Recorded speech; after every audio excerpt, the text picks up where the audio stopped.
press the other one. Good morning, councillors, ladies and gentlemen. We're going to make a prompt start by my watch, or my phone as it happens. It's 10:15. We do have a lot on the agenda today, and we also do need to be out of here before 12:30 because there's another meeting taking place. So there's a lot to get through. So I'm going to make a start. But before I do that, a little bird tells me it's somebody's birthday. 21. Yeah, yes, a couple of those. Councillor Grimshaw, I'd just like to wish you a happy birthday, and well done you turning up for a very long audit committee meeting on your birthday. You're obviously a glutton for punishment. But, as you'll see, I am Councillor Jackson. You will see I'm chairing this morning. We'll have an update if we have time at the end of the meeting, just on the appointment of the new independent chair. But obviously, in the meantime, this duty falls to me. So we'll start with the agenda part 1. Apologies for absence. I don't think there are any. No. The minutes of the last meeting, pages 1 to 10 in your pack. Does anyone have any comments or observations on those? Right, I'll be happy that we agree them as a true record, and I'll get those signed. Agreed. Thank you. Item agenda 3, disclosure of members' interests. I'm not aware that anybody's disclosed anything before the meeting, but if anybody has anything to declare on the agenda, let us know now, please. No? Right. And we're into the meat of it. So we have the agenda item number 4, the monitoring report or action log for 2023-24, and that's on pages 11 to 16, and we're asked to review and note the action log for the 23-24 council year. Is anyone introducing that? Chair, I'm happy to... Just to speak over 2 minutes? Please do. Jan. Okay. There we go. Just to note that the report on workforce issues, including exit interviews, was presented at Overview and Scrutiny Committee, Corporate Services Overview and Scrutiny Committee on the 29th of January. Members of this committee were invited to that meeting. So I think we can close off item 6. And on item 9, I have emailed Councillor Dale with that information about Borderlands, albeit very late in the day, for which I apologise again, Councillor Dale. Thank you, Jan. Councillor Jackson. Thank you. Yeah, just in relation to that, I see Councillor Taylor was asking about the Borderlands project in the last meeting. And it's obviously quite a significant project affecting Northumberland, and this county is actually responsible for the handling of hundreds of millions of pounds, never mind tens of millions of pounds.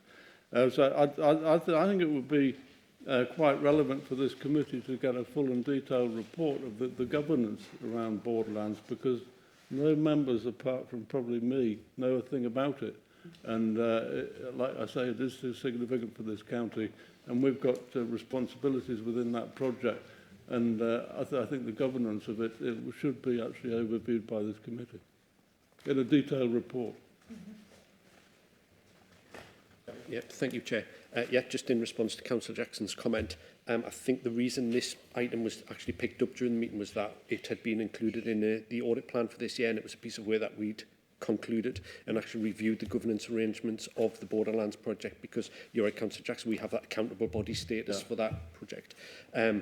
My recollection is that received a reasonable assurance level, so we'd looked at exactly the arrangements that you're talking about, but certainly that will normally be fed through audit committee in the normal way when we bring those periodic reports through audit committee. But if audit committee would like a more detailed report on that, that's something we could always provide. Honestly, I think that we should. It is quite a specific issue, and the governance is quite particular and quite complicated, and involves quite a lot of partnership arrangements with other councils. So I think we should have a separate report on that.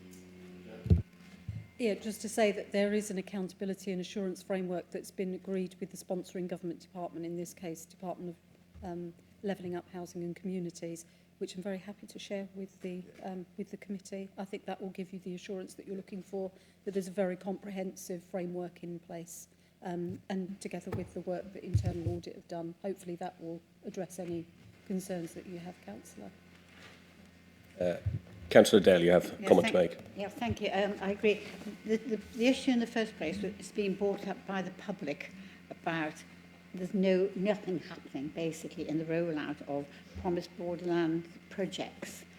And I think that we need to ensure that this council actually knows and understands the reasons why there are issues with whether it's levelling up funds or whatever. Or it could be issues with working relations between the borderlands. Borderlands are enormous projects, and they're all over. And the one I was talking about actually is in the Tynedale area, as against the ones up in on the borderland and etc. So it's a big exercise, big area covered, and I think some of them might be working better than others. And I think we need to get our teeth into what the issues are, because we are responsible to the public for keeping and monitoring these things. So I think I would agree with that if that was possible. Thank you. Thank you, Councillor Dale. Any further comments on that item? Okay, we're asked to review and note the action log. So we'll consider that duly noted. No, Chair, sorry. Councillor Jackson. Yeah, there is another issue, sorry to go back. But there's a specific item on here that we asked a report back on, and it was the further report on the legality of exit payment. And I did understand that that was sort of part of an issue that involved the referral to the police. And I think it's quite important for this committee to actually monitor what's happening with that. So I'm surprised we haven't had a report back on that yet. Councillor Jackson, I'll invite the monitoring officer to speak on that. Papers have been referred to the police. That's all I'd say. Yeah, we have referred a substantial file to the police for their consideration. Yeah, so I would think an issue like that was actually within the remit of the audit committee.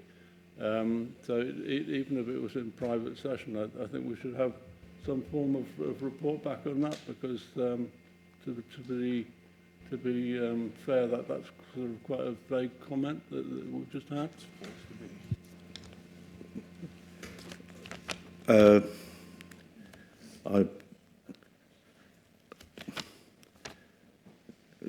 Careful what I say. I think that would be inappropriate. I'm sorry. I think that would be inappropriate. I'll just leave it at that. Right, well, I think unless you've got anything further to add, Peter. I'll probably enter into correspondence on this, but I just refer you to the terms of reference of this committee, and I think it would be within the remit of this committee to actually consider things like that in detail, and possibly, like I say, in private if it's legally privileged.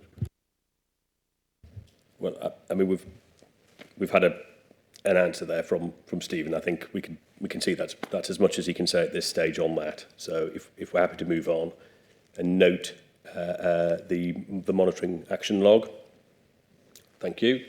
Item number 5 is the best value for money workstream progress report. The purpose is to update us on work undertaken to date as part of the best value for money workstream for the period April 23 to 15th of January 2024. And I believe we have Kelly Gardner, who's going to present this report.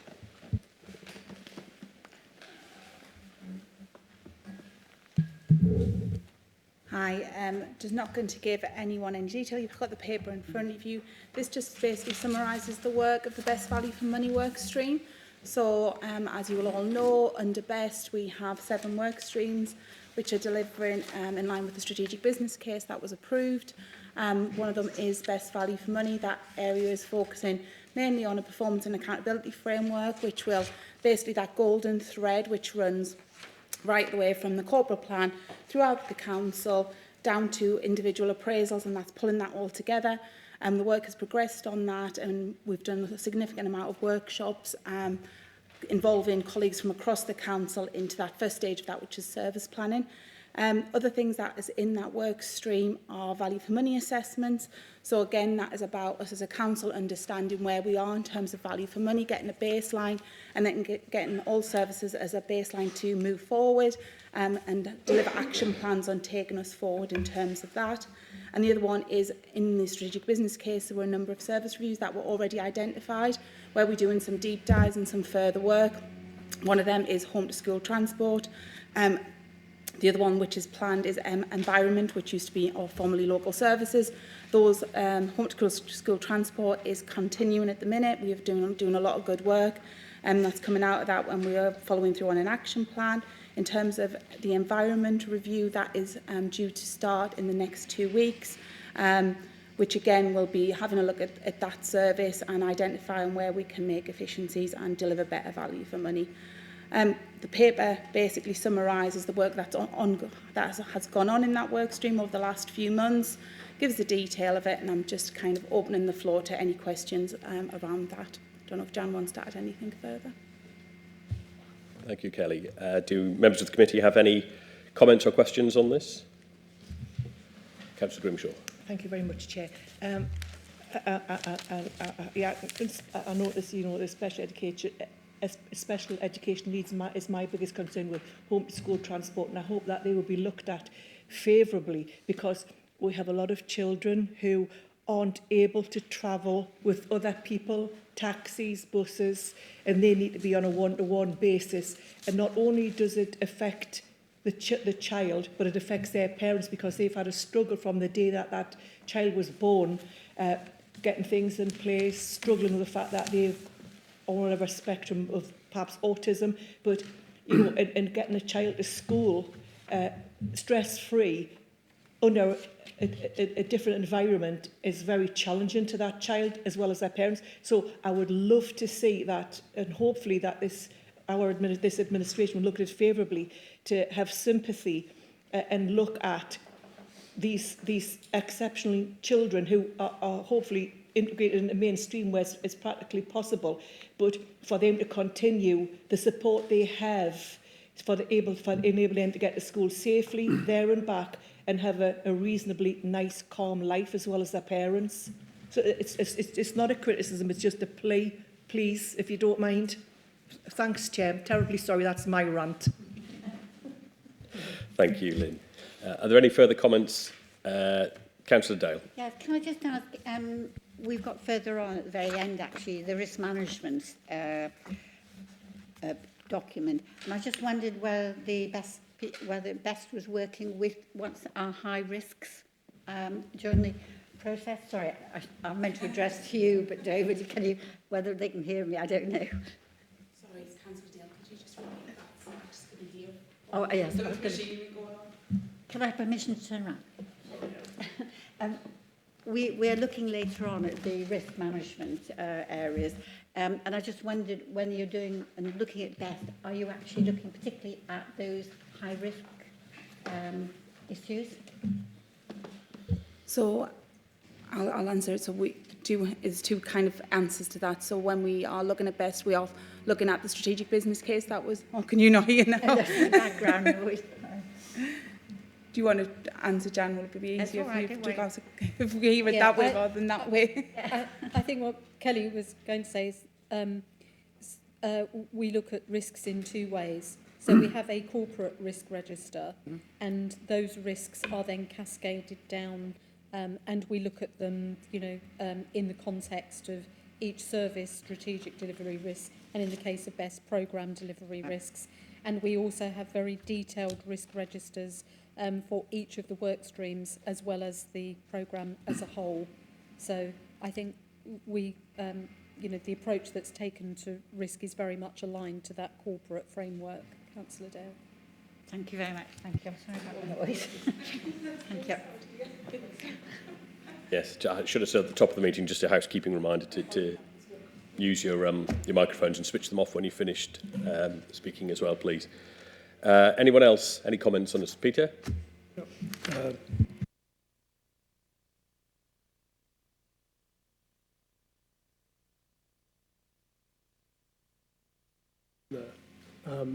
So is that, and then later on there's a reference to Deloitte.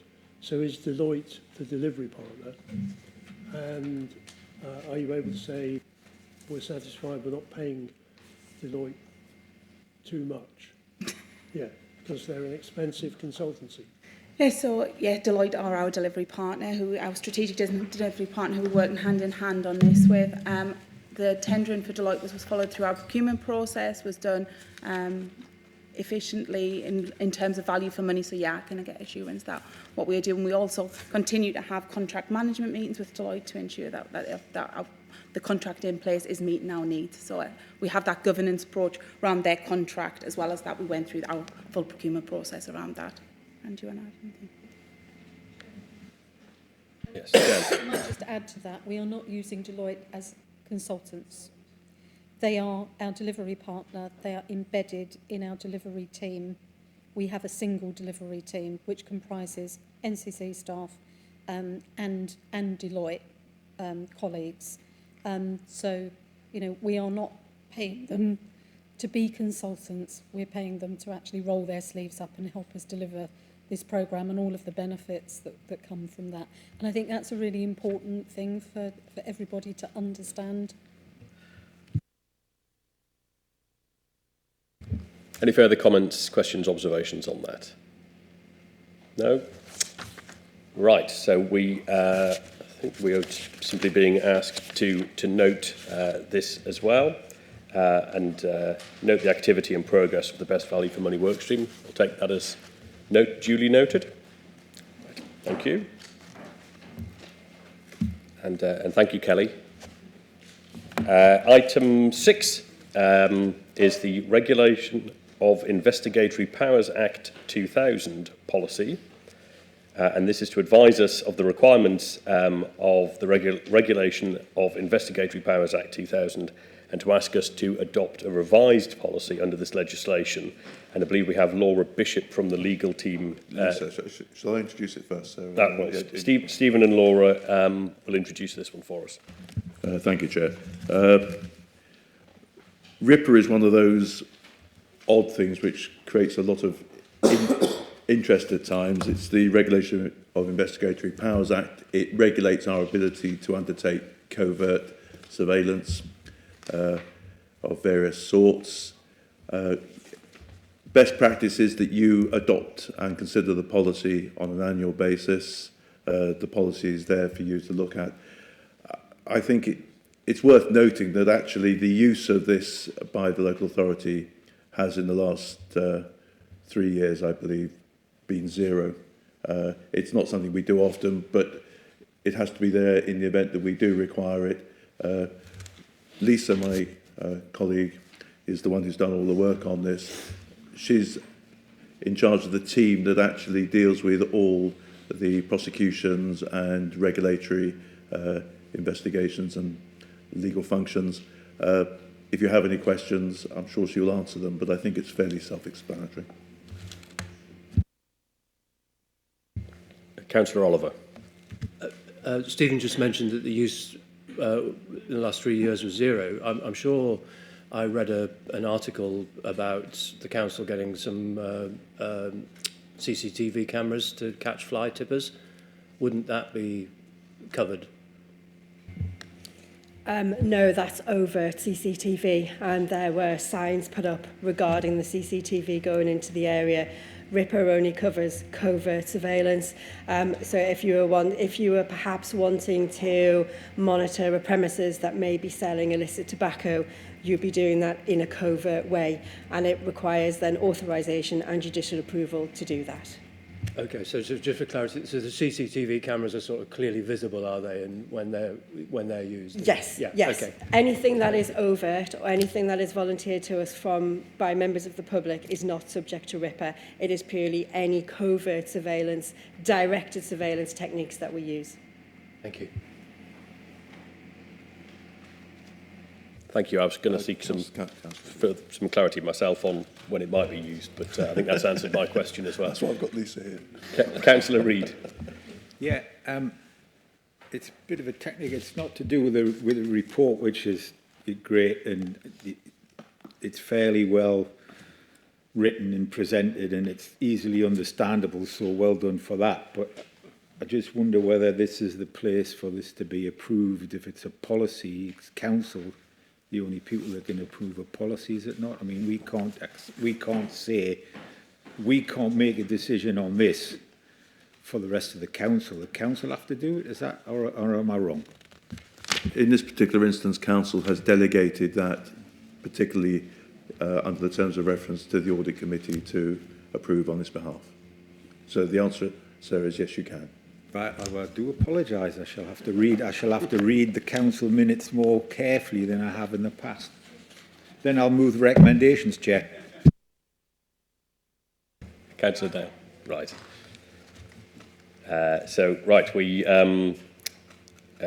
We've looked at that and we're being asked to adopt that revised policy, and we have had that proposed and seconded. Has everyone agreed on that? Agreed. Right, fantastic. Thank you.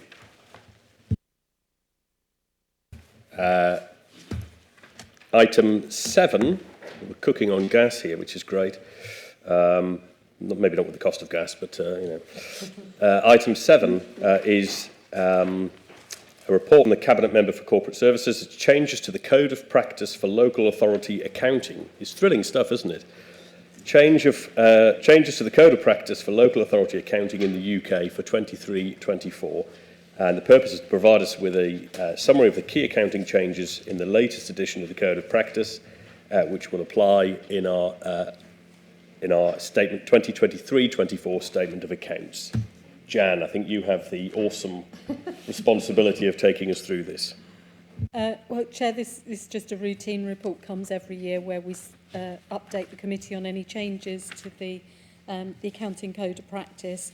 There is a brief summary of those changes, and in Appendix A, I don't propose to go through each of them in detail, though if any members of the committee are interested to understand some of the technical detail, I'm more than happy to do that outside of this meeting. But for now, just ask the committee to just note the changes. Thank you, Jan. Councillor Dale, question. It's just a very quick one. On number 3, which is the amendment to section 4.1, and at the moment we're looking at the changes, the valuation of infrastructure on all those changes. Is this really to do with that, those changes? This is the highways, the valuation of infrastructure, highways, etc. Sorry, Councillor Dale, I didn't quite hear which part you're referring to. Number 3, amendment section 4.1. Yes, this is a temporary override. That's what it, yes. Which is time limited, while regulators and the professional institutes sort out how they plan to deal with this issue in the longer term. That's what I was wanting. Thank you for that. That's a good question, because I seem to recall we were scratching our heads a bit about how you value a road, things like that. Indeed. Further questions? Councillor Jackson. Yeah, just very quickly. I mean, the changes are obviously very technical, but could you just give us an overview of whether, in your view, there's anything significant in terms of the accounting practice within this authority? Is there anything that's actually going to make a change, or is it all just minor changes? They are very technical. They are very technical amendments. And it is usual, for the Code of Practice to be updated. Often it's as a result of international accounting standards changing, and how that then cascades, how those changes then cascade down through the local authority accounting Code of Practice to ensure that, we remain compliant with those accounting codes. The really big changes, I think, are likely to be coming in next year. Accounting for leases, IFRS 16, which has been delayed several times. But there's nothing out of the ordinary here. Do we have any further questions or comments on that? No? Right, so I think we are just being asked to note those. So we'll take that those changes, those updates as duly noted. So moving on to item 8, the Council's Statement of Accounts for 23-24. And again, Jan, I believe you have the great privilege of taking us through this. You're going to be fed up with hearing from me by the end of the meeting, I can assure you. Just to pick out the key points from the report, obviously we will start work shortly on the preparation of the 23-24 accounts. So the timetable set out in section 6.6 of the report, we will be producing the draft statement of accounts by the 31st of May. I have to certify those by the 31st of May. And we then have to complete the external audit of the accounts by the 30th of September or as soon as reasonably practicable after that date. So that's the date by which the final audited accounts should be coming back to this committee. And obviously in terms of accounting policies, we will follow the code of practice, incorporating all of those changes that you've just noted. And as we've said, those code changes are minor, so there's no need for us to change our accounting policies as a result of them. That's all I wanted to say, Chair. Do you have any questions on that? No?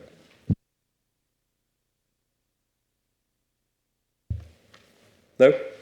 Right, so the recommendations on this report, we're being asked to note the key dates in the financial accounts process. We are, if you look at page 61, 31B, we are to approve the accounting policies to be used for the preparation of the 23-24 statement of accounts, and we're being asked to authorise the Executive Director for Resources and Transformation to review the accounting policies as necessary and report any changes back to this committee. Do I have a proposer and a seconder for those? So, Councillor Reid and Councillor Oliver. Is that all agreed? Agreed. Thank you.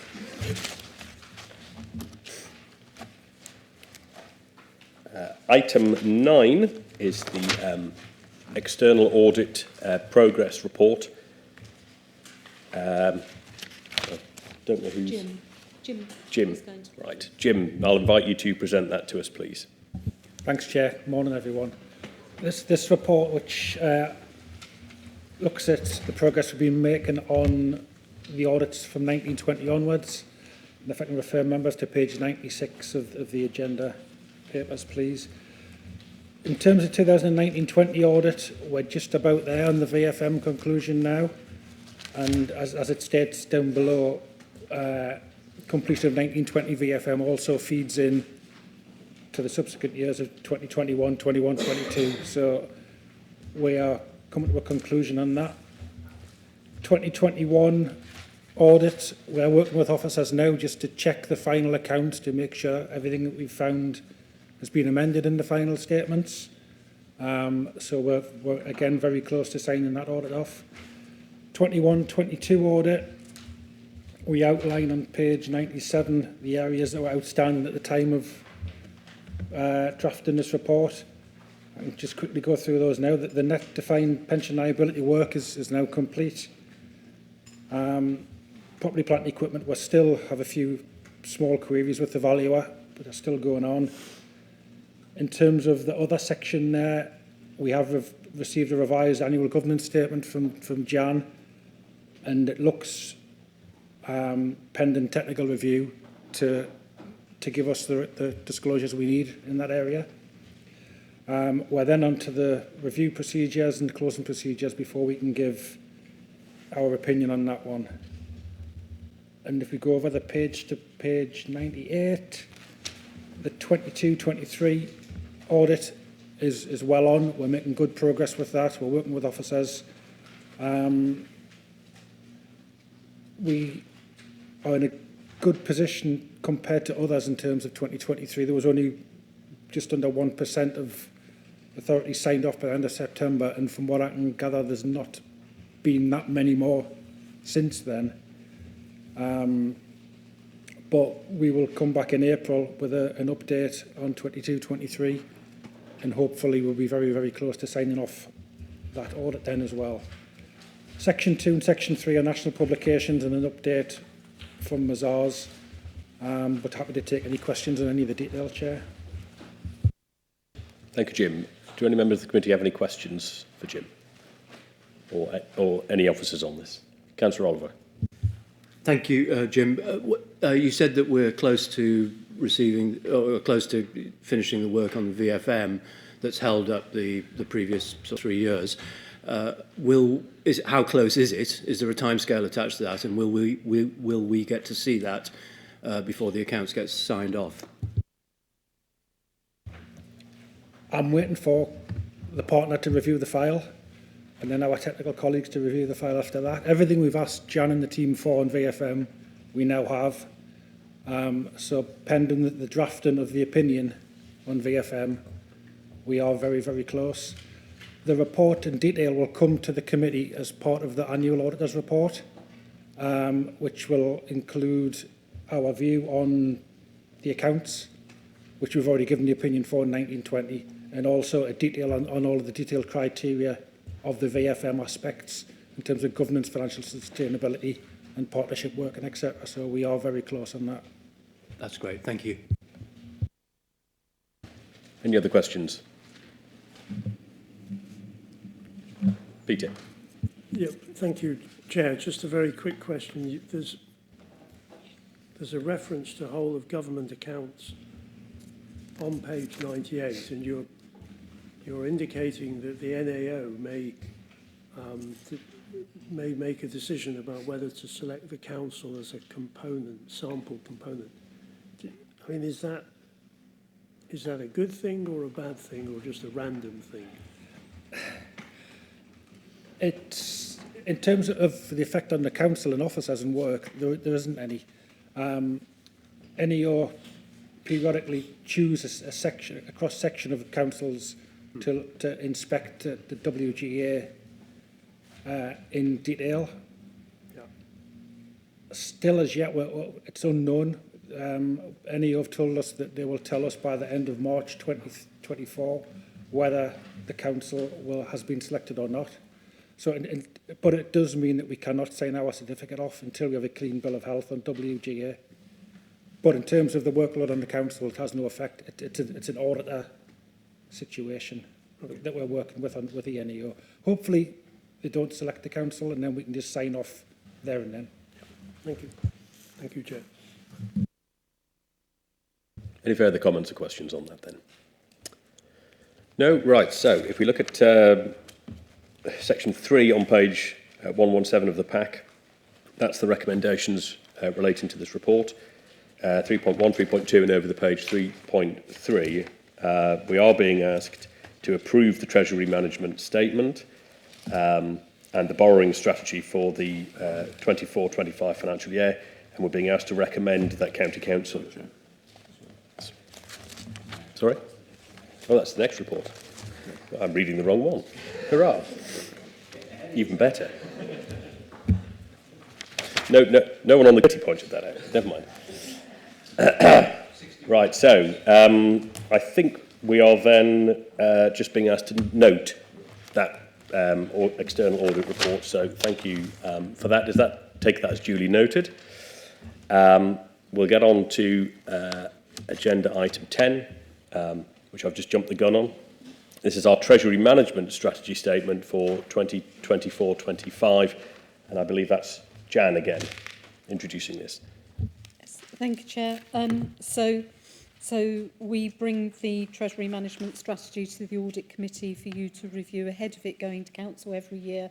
It's one of the key underpinning strategies for the budget and forms part of the budget and policy framework. I'm not proposing to take the committee through the report in great detail, Just to note that we have reviewed the strategy in the context of the draft budget proposals. So this is consistent with the budget proposals as they currently stand. Still some uncertainty around what's going to happen with interest rates over the coming year, so we will continue to use internal borrowing for as long as we can, because it is more cost effective for us to do that. The other key points to note on page 125, the expected change in the capital financing requirement as a result of the capital programme proposals that are on the table. And you can see there the effect of the under and over borrowing in each of those years. It is significant. So, you know, we are still looking at an under borrowing position of 159 million by the end of 27-28. So that has definitely helped manage the capital financing costs from a revenue perspective. And then just the other point just to draw to your attention is the fact that the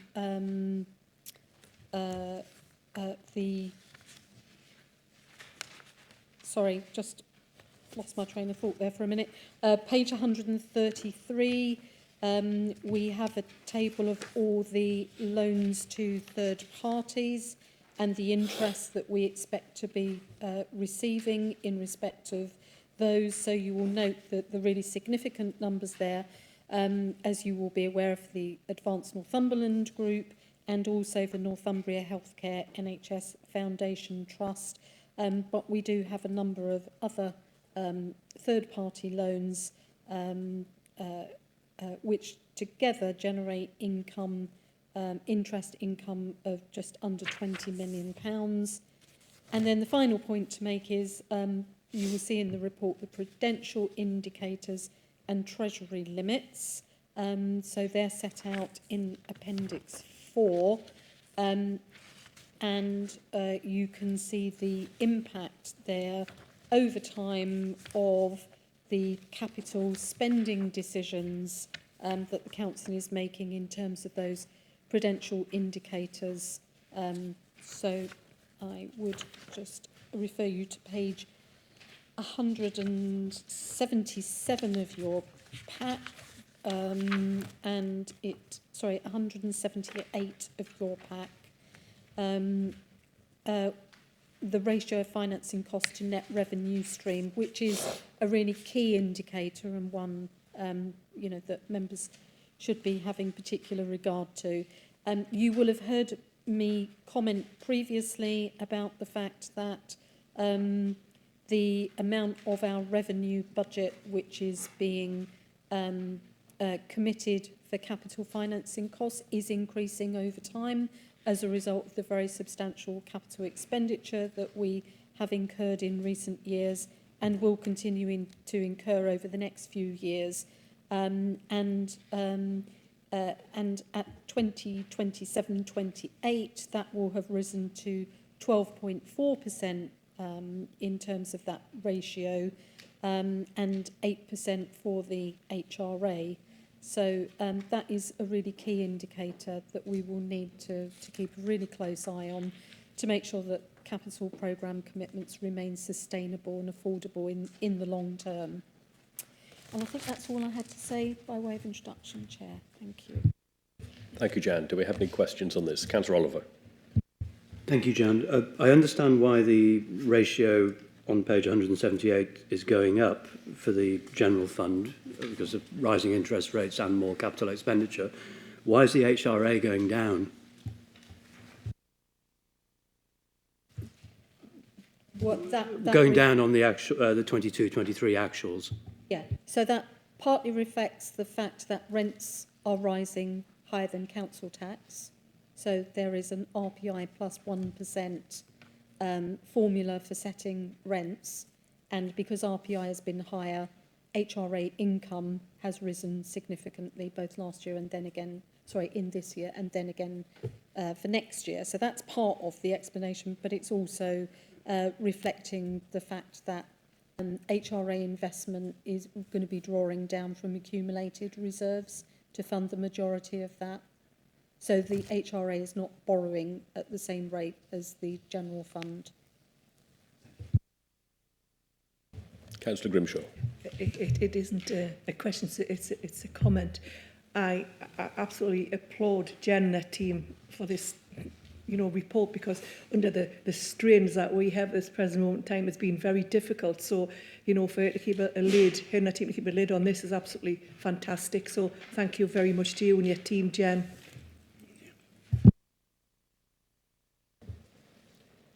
Councillor Dale.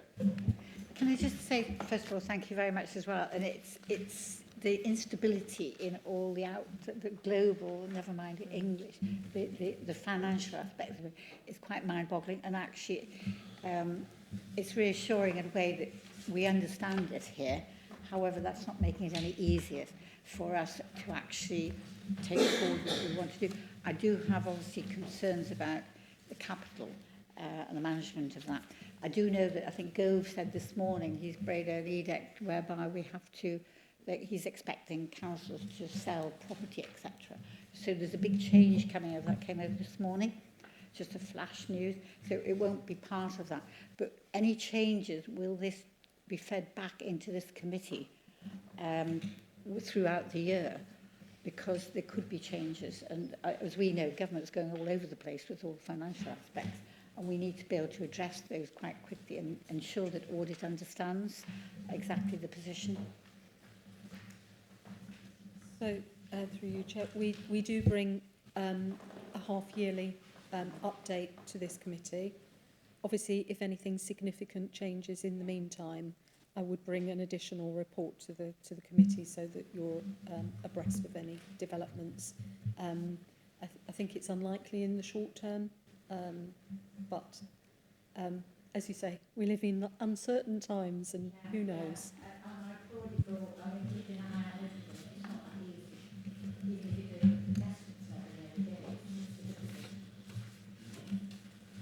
Councillor Reid.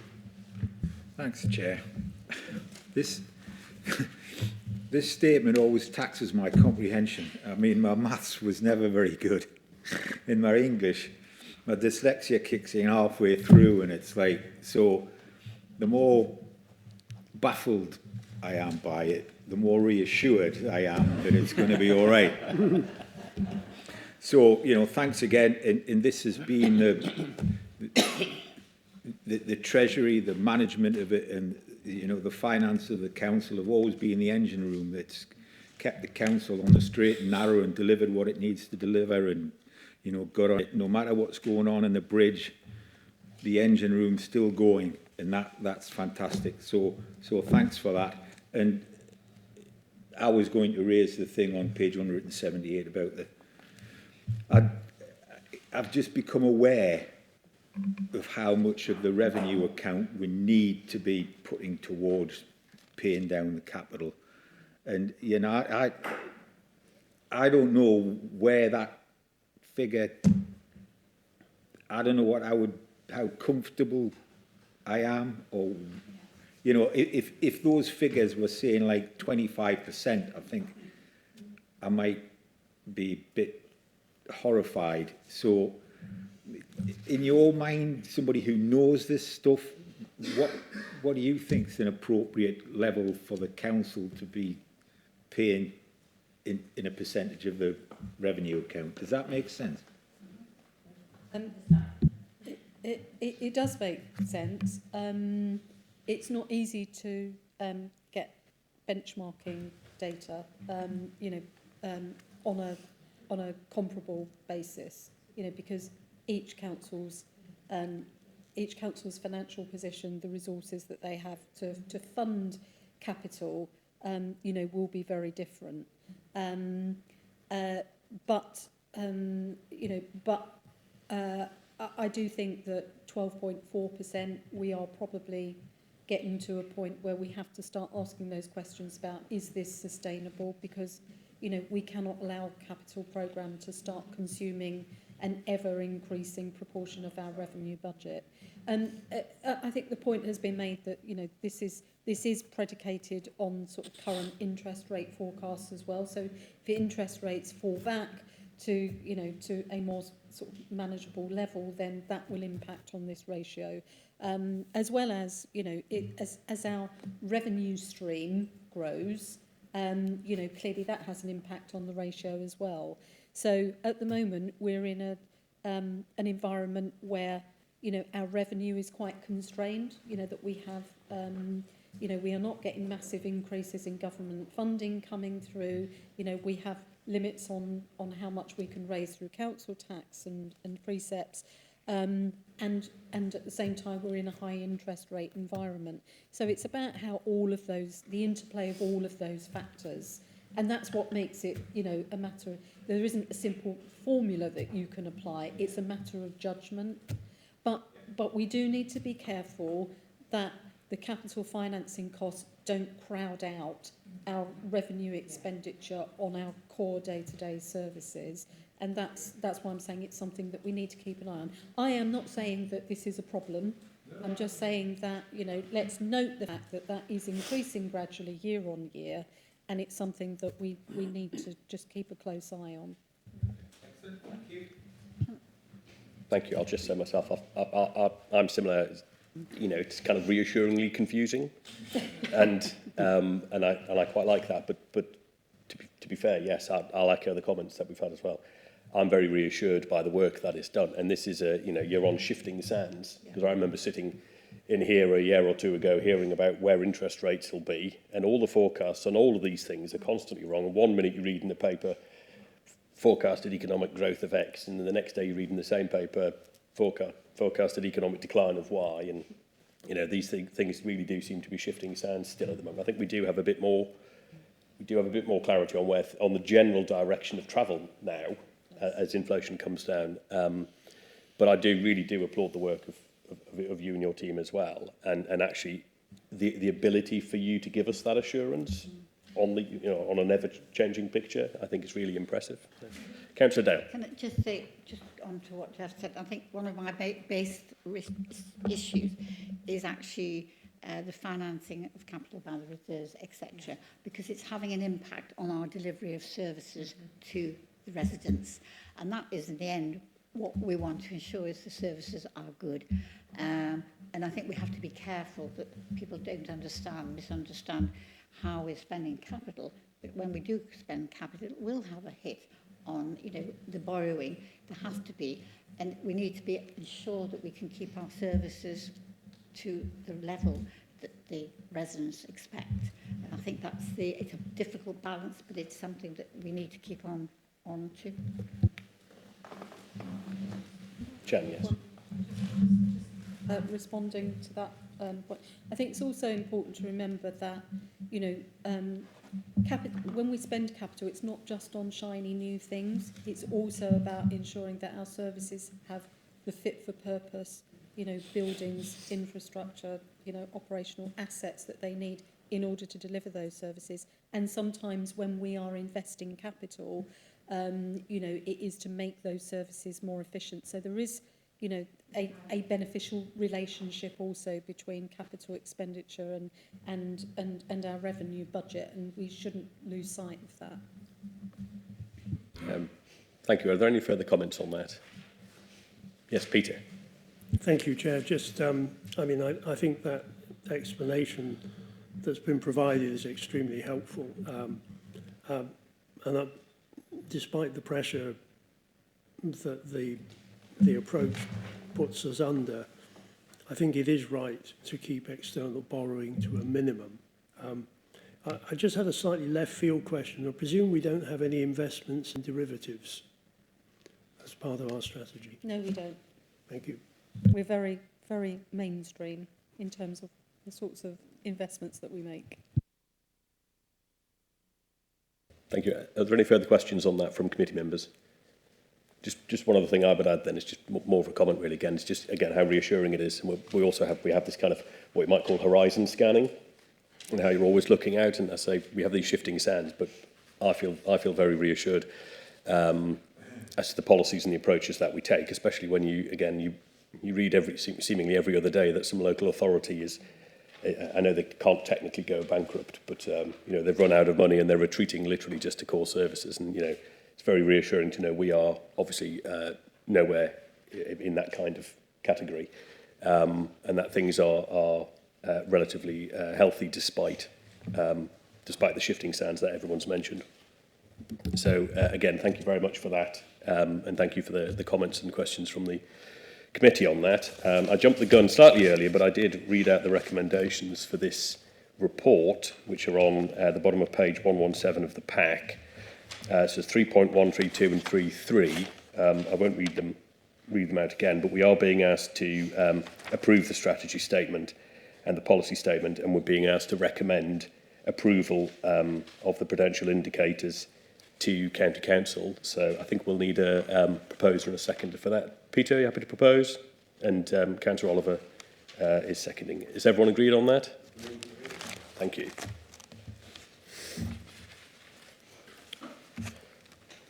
So item 11, this is the International Lessons Learned Review, and there's an update on that again from Jan. Thank you, Chair. So the report is just to note the progress since the last report to the committee. There are still a few actions in progress, a couple which Kevin may want to comment on, which fall to him. And the one that falls to me is around updating finance and contract procedure rules and then issuing guidance around the accounting and financial management requirements, reporting requirements for commercial trading activities. And that work is in hand, and we are working towards bringing those changes and that guidance forward for approval at the Council AGM in May. I should just point out that, of course, any commercial trading activities that we undertake in future will be through a limited company. So the main focus of that is going to be the management accounting requirements, because in terms of financial accounting, they will have to comply with the requirements of the Companies Act. But as I said, that work is in hand, and I'm expecting to have that ready for the May AGM. Kevin, do you want to add anything to that? Or? Yeah, yes, thank you, Chair. Yes, the two recommendations which I am the named responsible officer for, which are still in progress, is relating to commercial risks being recorded on a strategic risk register.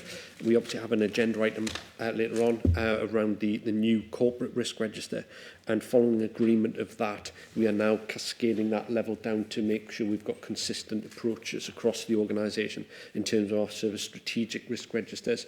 So as part of that process, we're considering the commercial risks as we go through all of those risk registers, so that we make sure that we get that recommendation implemented in full, but that just takes a bit of time to have that cascade through the organisation. The second recommendation is more a recommendation for Audit Committee to consider. So this was a recommendation where the Audit Committee should gain feedback from all 67 members of the Council when it comes to suggestions for inclusion on the internal audit plan. Obviously, again, we've got a report later on the agenda around the approach I'm taking as part of that.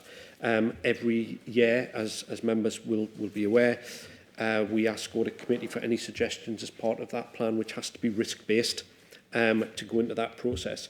It's then maybe a decision for the wider committee as to whether committee wish to then go out and ask all members of the council for any suggestions.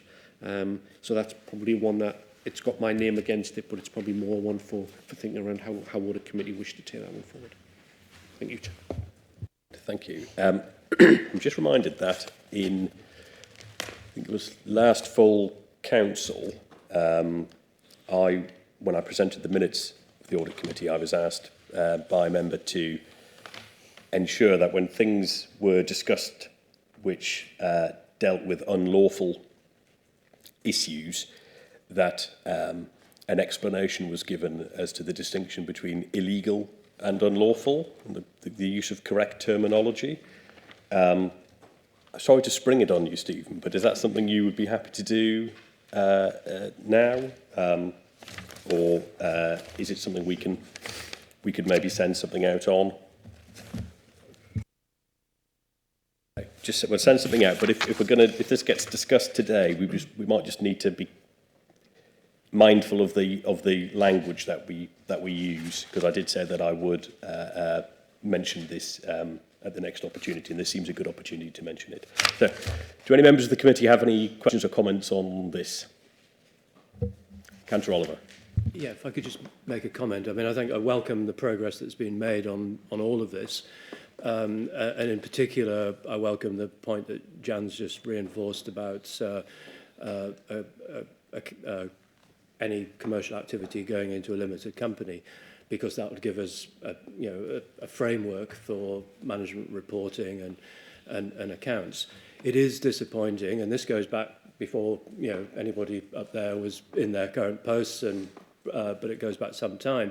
But it is disappointing that throughout the life of the international business, the Cabinet, the Audit Committee and anybody else weren't able to get any meaningful accounts that actually showed the financial performance of that activity and its potential cost to the council. So putting it into a company is a really important, would be, or any similar activities in the future would be a really important step. But could I also make the point that not only are the forecasts, not only are the accounts important, it's really important to have proper financial forecasts. And I know from personal experience that we weren't able to get those for the international business. They just, basically we were refused. So I would like to think that any sort of structures going forward would include a requirement for proper forecasting in the same way that the council does medium-term financial plans and does proper budgeting going forward, so we get full transparency on what we're expecting to spend or achieve in sales in the forms of a commercial organisation.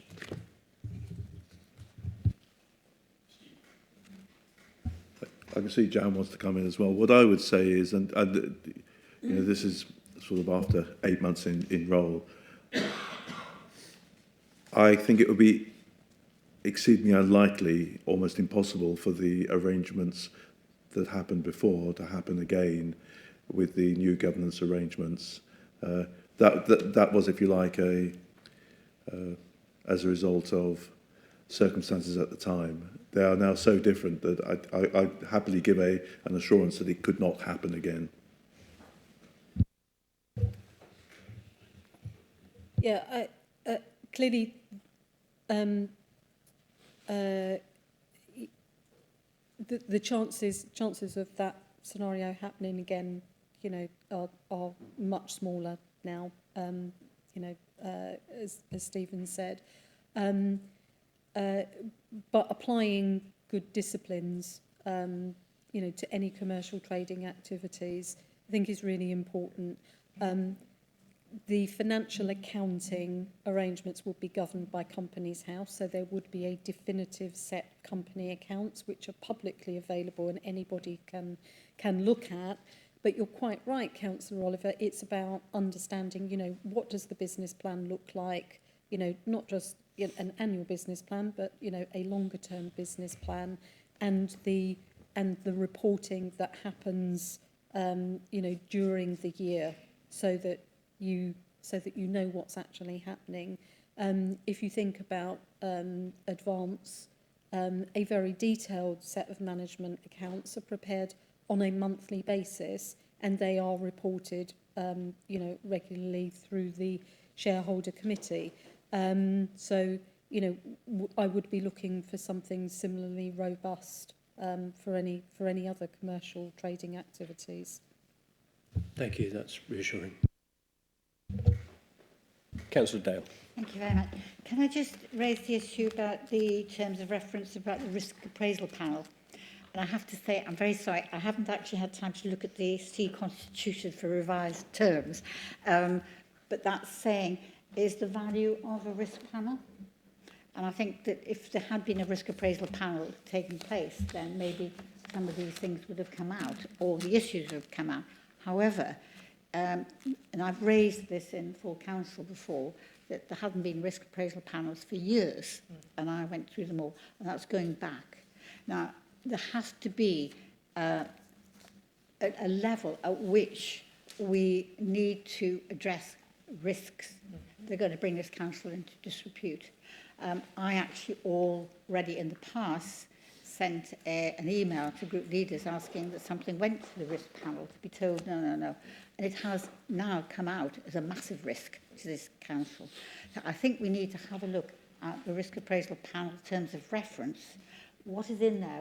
I can't see what, as I said, the constitutional terms of reference are, because I haven't read them, to be quite honest, and I've been away.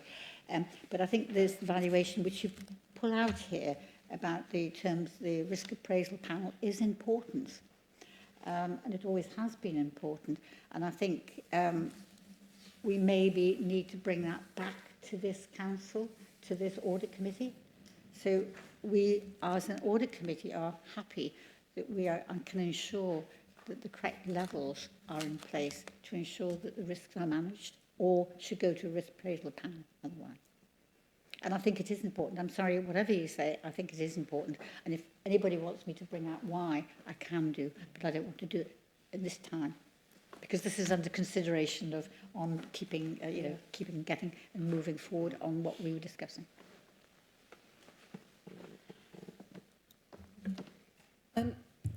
I'm happy to respond. So the risk appraisal panel does meet, Councillor Sorry? Dale. The risk appraisal panel does meet, and it has met on at least 2 or 3 occasions during the time I've been here to consider, most recently met to consider the approval of a loan to a parish council. So it does have a continuing role. I'm sorry. Sorry, no, I was going back. Sorry, I was you going were back. shaking your head. Yes, I was going back previous, because I was actually going back to sort of 4 or 5 years, and all of it going through then, and that value of risk appraisal panel at that time, which never happened, and I think that's what I'm going on about. The terms of reference for the risk appraisal panel included reviewing project risks. I don't believe that it has been fulfilling that part of its original remit, so I assumed that's what you meant. Yeah, thank you. The recommendation from John Gilbert was that the risk appraisal panel should have an advisory role where we are looking to establish commercial trading activities. It would have a role in looking at the risks associated with that and provide advice to the shareholder committee. And my understanding is that is the change to the terms of reference which are being made.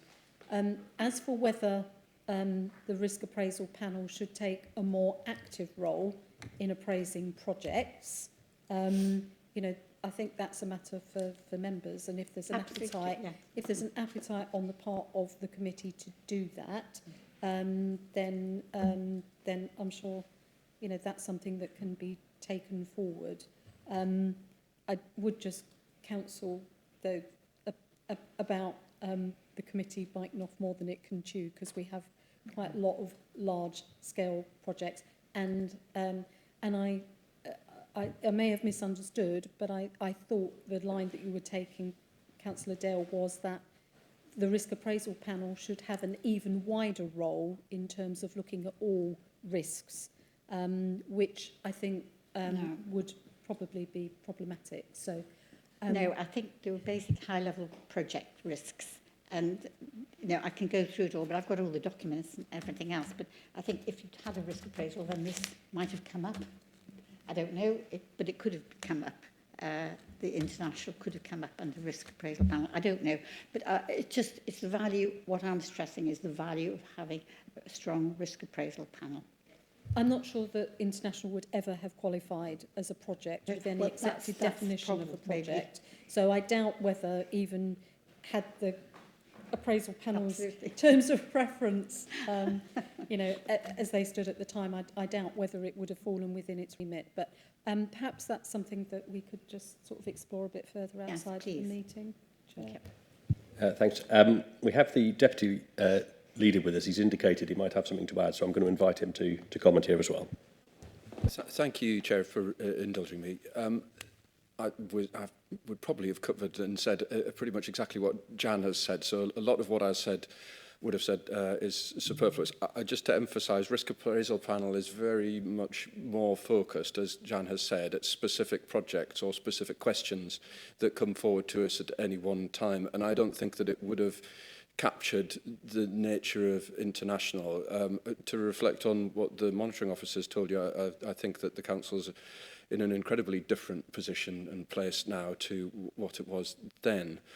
I think that there's there's different ways that the council addresses risk.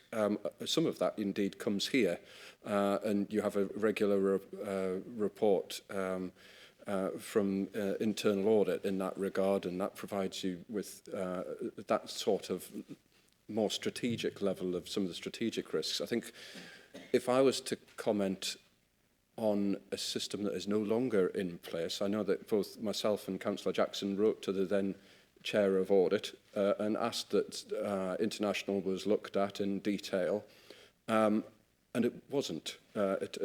Was my feel. This is no, you weren't, Councillor Dale, and I appreciate that. I'm referring to a previous, not the independent chair of audit, but an independent who chaired audit, shall we say. And I've raised those concerns, Councillor Jackson did, Councillor Oliver probably did as well, I dare I say. And for one reason or another, those things didn't seem to follow through. The place is that we are in a completely different place now, I'm very pleased to say. And we can reflect on all of those lessons and I think say that we've learnt them. Thank you. Thank you, Councillor Wearmouth. Are there any further comments or questions from the committee on this? No? Right, great. We are simply asked to note the progress on that report, so we'll take that as duly noted. Thank you.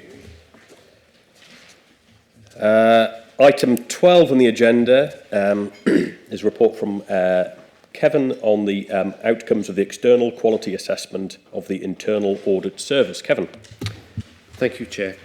Yes, the public sector internal audit standards which govern the work of the internal audit team, as members will be aware, include a requirement that at least every 5 years the team is subject to an external assessment for compliance with the standards.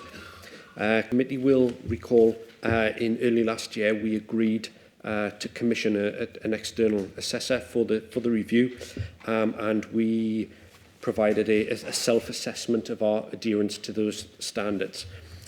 We've now had the assessment and received the final report, which is in the papers at page 203 in the pack in full. It is a good news and very positive message. You may remember when we brought the self-assessment that we were very mindful of the fact that the assessment would take place in a very short time frame from the inception of the new in-house service. But the report is positive and reflects that, but talks kind of in some really positive and pleasing ways around the attributes of the team and that it's actually adherent to the standards. There are obviously some recommendations for improvement in there, which we fully expected, again, reflecting the time that we had to kind of get the service established. But there's a response to all of those recommendations on page 223 in the pack.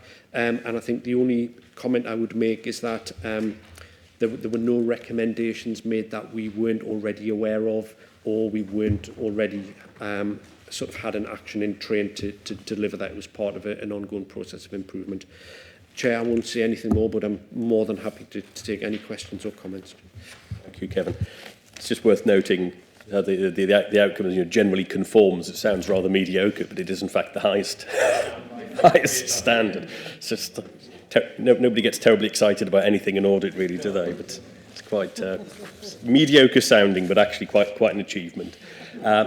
Do we have any questions or comments from members of the committee? Councillor Dale. Yeah, just because of our relationship with Advance, I think that the recommendations they're giving about, which are both medium, page 217, I presume you address quite quickly.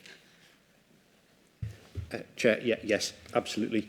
And I think as well, it's nice, if there's such a word to use, that the higher priority recommendations are more around arrangements and housekeeping, if I can, without trivialising the matters, rather than anything around the quality of the work or the practices or anything like that. But yes, absolutely, absolutely, Councillor. Move forward a tremendous amount. And, it's obviously acknowledged since the changes and everything else. So you've got 1 or 2 mediums, that's all. Everything else is very good. Anyone else wishing to comment on this? Councillor Grimshaw. It's a comment again. Well done, Kevin, for you and your team as well, because that's fantastic. So you've worked very well in the time constraints you've had. So thank you very much. Peter. Yeah, very quick. I mean, it is a good result. It's very positive. There was a commentary in there about the internal audit taking advantage of wider sources of assurance. And I mean, if you wanted to respond to that, Kevin, that would be helpful. Yes, thank you, Chair. Yes, thank you for that comment. I guess what I would say is there is no requirement for me to do that. So you will recall when I provide my annual opinion to you normally each May, I provide that opinion and I have to provide the evidence upon which I give you that opinion. It's predominantly upon work that we've undertaken, and there are some aspects where I place reliance on other sources. But as part of the assessment, we sort of discussed this, and there is no requirement for me to do that, but it's something that I need to consider more widely in terms of if I'm able to give a more wider review. It's something that I considered when I brought my annual opinion in July, and will continue to do so. If there's no further comments, I would just add, again, just leading on from what's been said about the progress that's been made, I would also say that equally applies here. This is a sign of great progress for this committee, but also generally for the internal audit service in the council as well, about how things have been, just feel very different from a few years ago, the position. So we're just asked to note. Oh, sorry, Councillor Day. Can I just ask one thing, and I'm not sure I've got the right thing, on Appendix A, which is page 2021. It was just one question I wanted to ask, or two in fact, and this was the Internal Audit Service survey responses. So there were just 2 where they were lower. Which one was they have the resources and access to information to fulfil their roles effectively. So that would be one. The other one is they enhance organisational understanding of government's risk management and control. And that was low as well. So I just wondered if you had any reasons behind that, or it was a subjective or whatever. Thank you, Chair. I don't have the reasons because obviously the survey respondents will have had their reasons for providing that, and all feedback is good feedback. I think I have what I think is some of the reasons behind that, which again is not a surprise. I have bored a few people recently where I described the 3 phases of the service that I saw when I joined here in May 22. I saw the first phase as re-establishing a team and getting a structure in place to deliver and hit the ground running. We've done that. The second phase was then to get our processes and practices embedded in throughout the team and start to get our feet under the table, but get properly up to speed. And I think we're at the end of that phase, and I think the report endorses that we're at that phase. What I've kind of spoken, again, fairly recently with Jan about is then the phase 3 about where do we go from there and how do we increase that value across the organisation. How do we then think, right, we've got to a platform of what we can do. How do we improve that? How do we then think about how we develop that? But I needed a team in place before I could think about that. So I think, whilst I don't have the answers to obviously the people who responded in the way that they did, that's my view as to why potentially some of those scores might have come out the way they did. So I think it's now a bit around us to think, how do we now start to deliver a little bit differently to increase and make sure that we get that value across the organisation. Yeah, I can understand in the short term you've done wonderful things, and getting to the real third bit is probably obviously the next one. So thank you for that. No, thank you for the explanation too. Okay, if we can move on, I'm just conscious of time. We're just being asked to note that, so can we take that as duly noted? Yeah, thank you. We now have item agenda 13, unlucky for Kevin, preparation of the strategic audit plan for 24-25, please. Yes, thank you, Chair. Hopefully this will be brief. This is a report which we bring each January to committee, just detailing the approach that we intend to take to prepare the audit plan for the following year, so for 24-25, which will come to the committee for approval in March. It's the report which we bring every year, Chair. There are no sort of changes to that. The only thing I would draw attention to, as we've recently covered in one of the earlier agenda items, is, as committee know, we always have a session as part of the developing the plan where we have a discussion with audit committee members. It's whether audit committee members feel that that is enough in light of the recommendation from the earlier report and John Gilbert, whether members would like to invite all members of the council for ideas to suggest. Members may already feel that that happens already informally. So that's the only sort of change from the normal report, Chair. Thank you, Kevin. Do we have any comments or questions from the committee on this? No. So the recommendations are on page 227. The first recommendation is that we endorse the approach to the preparation of the 24-25 strategic audit plan. I think we'll need a proposer and a seconder for that and agree with that. So do I have a proposer for that? No. Jeff, and seconder? Councillor Dale. Thank you. Were we agreed on that? Agreed. We're also invited to highlight any areas for consideration for inclusion in the strategic audit plan, but as Kevin's just outlined, that's a process that we can do pretty much at any time, and any member can be invited to do that. So I think we're just noting that part of it. Right. We are on to the final report of the public session at item 14. It's the corporate risk management update. And again, I think that's falling to you, Kevin. Yes, thank you, Chair. As committee will recall, we brought a short report to the members' meeting just explaining a bit of an update in terms of corporate risk. But what's happened since November is we'd refreshed with the newly formed executive management team and relevant cabinet members, completely refreshed our corporate risk register just to make sure that the risks on that register still reflect the real risks to the county council, and that they were articulated correctly. The process was concluded in December when that new risk register was formally agreed by meeting of cabinet in December. So it's just in turn bringing the details of that to audit committee for your awareness as part of your role in overseeing the risk management arrangements. So the appended to the cover report is just the report which went to cabinet and the appendices, and then there is a pink exempt appendix which was exempt at the cabinet meeting, which is just all of the detail behind all of the risks and the controls in place. Wouldn't propose to say anything more, Chair, but happy to take any questions. Thank you, Kevin. Are there any questions or comments on this for Kevin? No? Right. Again, we're just being asked to receive and note the contents of that report, so I'll take it that that's duly received and noted. Thank you.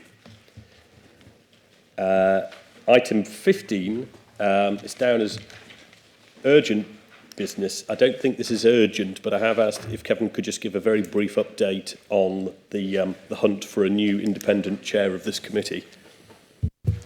Yes, thank you, Chair. Yes, as committee will recall, we have advertised for a new independent cooperative chair and members of the committee.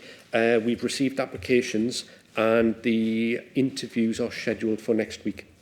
So hopefully we will get a positive result next week, and we can give you some positive news after that, Chair. Thank you. Fantastic. I should have also said at the beginning of the meeting, Jeff, thank you for chairing the last meeting. I was on jury service. I won't go into that experience because it wasn't the best. But I was on jury service and was unfortunately not able to chair that meeting. The date, item 16, the date of our next meeting is scheduled for Wednesday, the 27th of March, again at 10:15 a.m. I'm thinking that there will not be a pre-meet before that meeting. Like today, there wasn't one. So I look forward to seeing everyone then. We do now need to move into a part 2 closed session. Sorry, Jeff. That's all right. It just occurred to me, the only reason we meet at 10:15 is because we have the pre-meeting without officers at 1:45 to give us half an hour to moan on to Mazars about how terrible it all is. So if we're not doing that, can I suggest we just move the time to 10 o'clock like every other meeting? Is that all right with everybody? To be fair, I thought that is what was happening today as well. But yeah, I'd be okay with that as well. Yeah. Right. Yeah. If I could just... Stephen. In terms of the informal meeting with the auditor, which is something which should happen at some point in some manner, we will discuss how that's taken forward when we have the new chair, and then he can talk to all of you as to how and when and how often that's to be done. Yeah. So item 17 is exclusion of press and public. We are asked to consider passing the usual resolution that's set out. Can I have a proposer for that resolution, please? Councillor Sesford, and can I have a seconder? Councillor Oliver. Is that agreed? Agreed, right.